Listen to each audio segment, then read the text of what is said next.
Good morning, everybody. Welcome back after a long bank holiday weekend. I know that you've all been incredibly busy with your remote learning at home, and therefore having a long weekend and a bit of a rest was very, very well deserved for both the pupils, but also your teachers.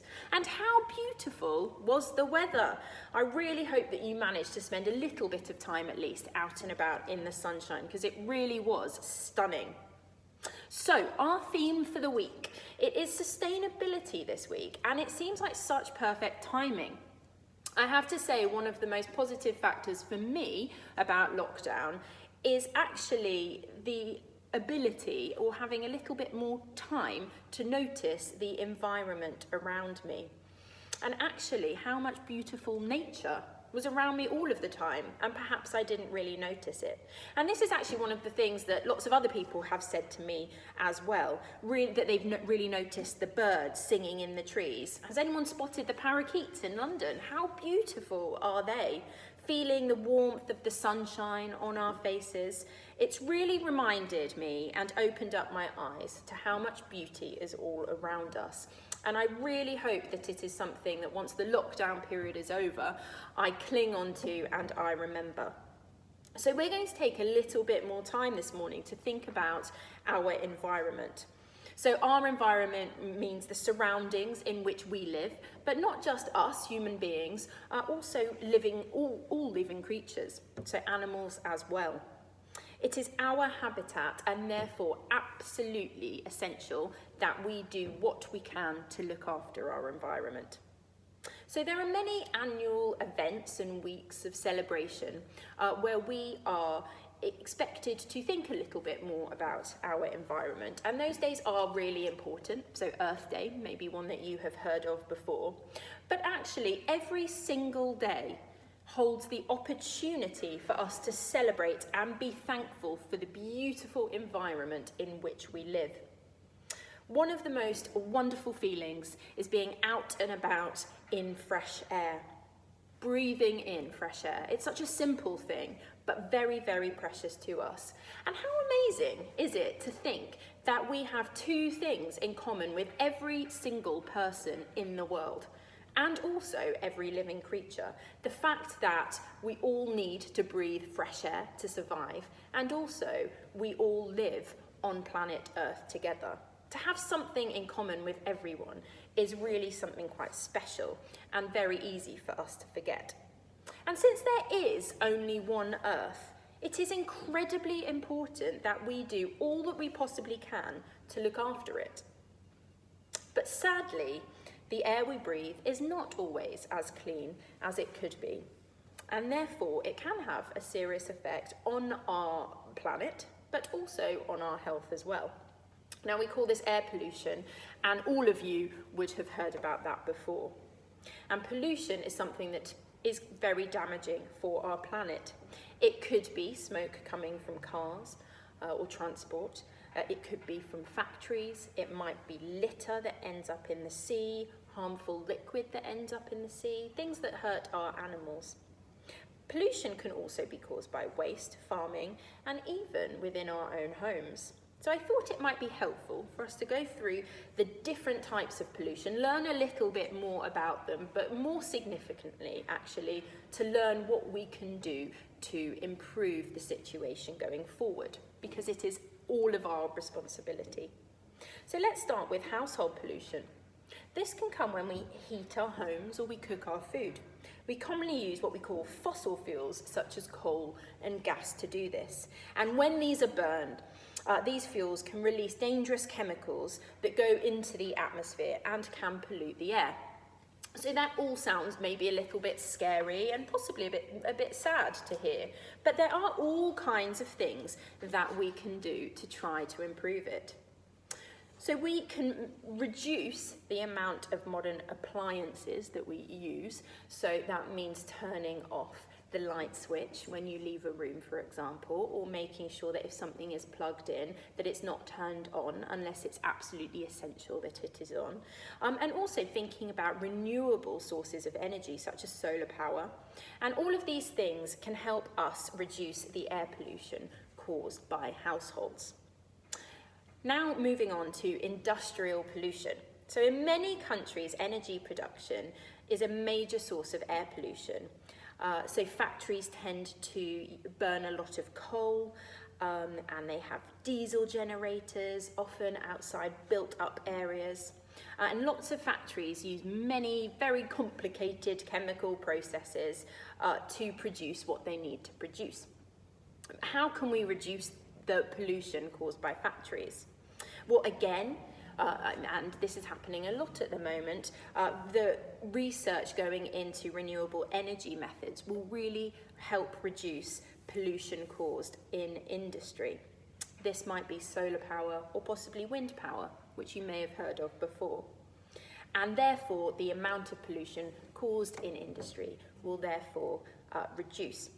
We also could do our part in this, and we could reduce the consumption of products that might be made in factories.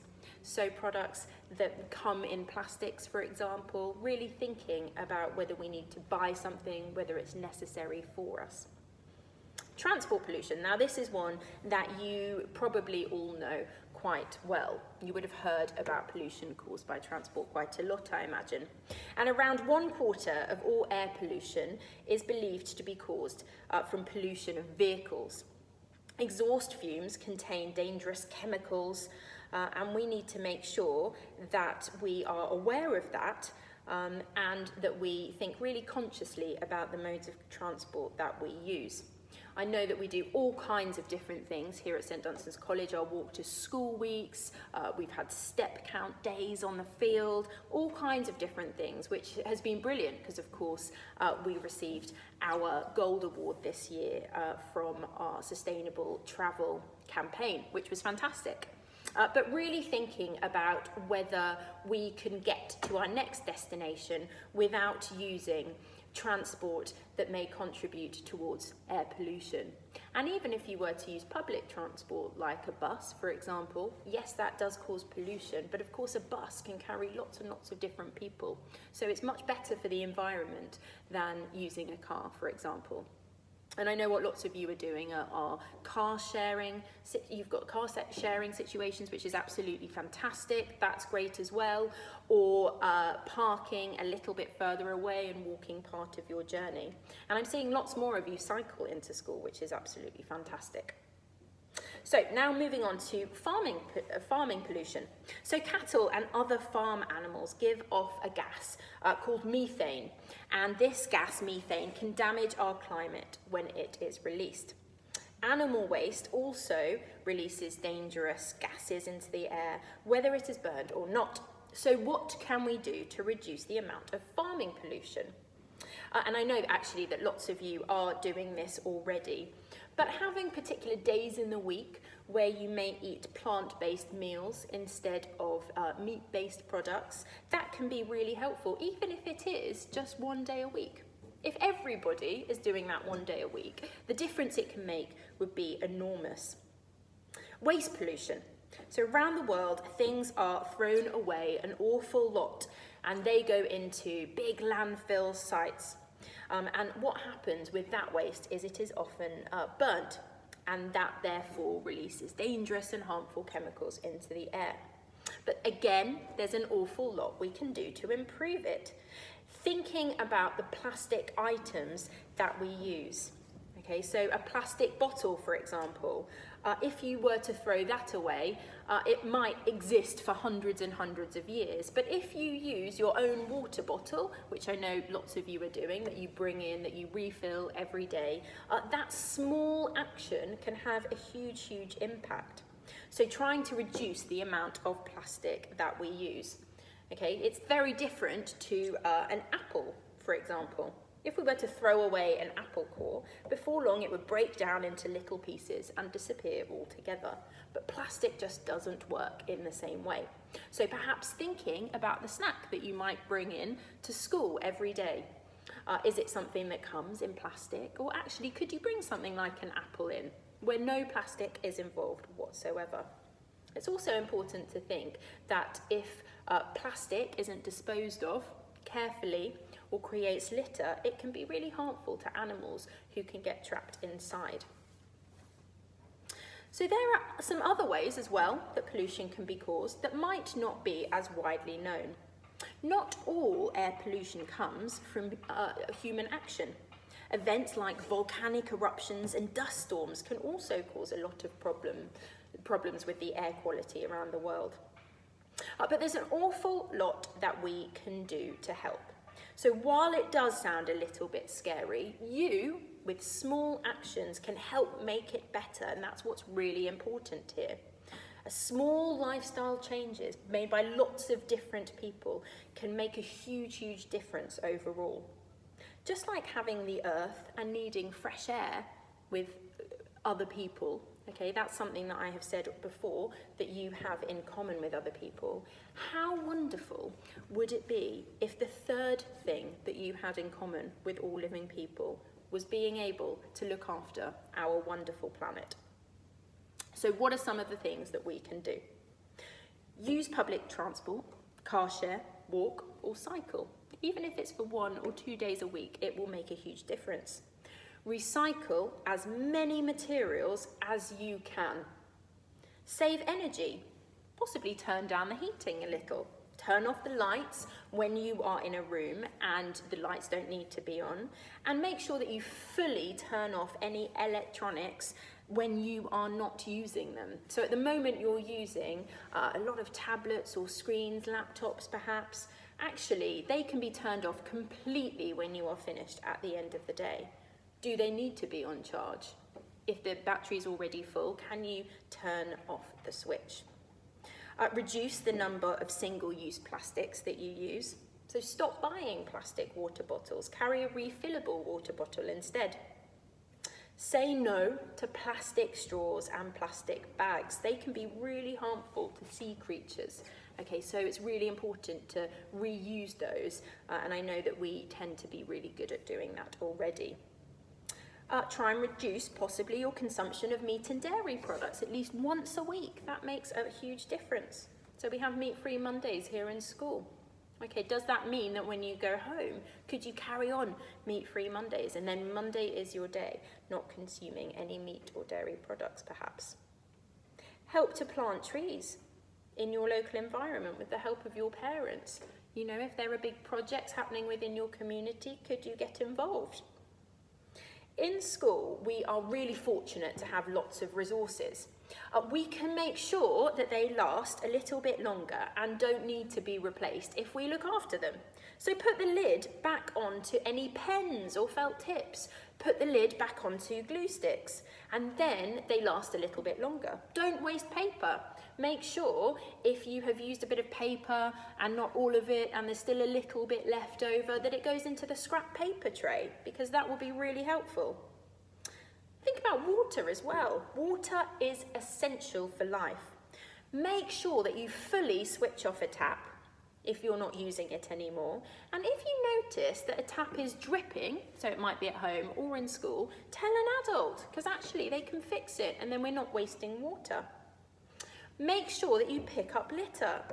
So the litter, we know, makes our environment look untidy and messy, but it can also harm wildlife. Small animals can get trapped inside, like I said before.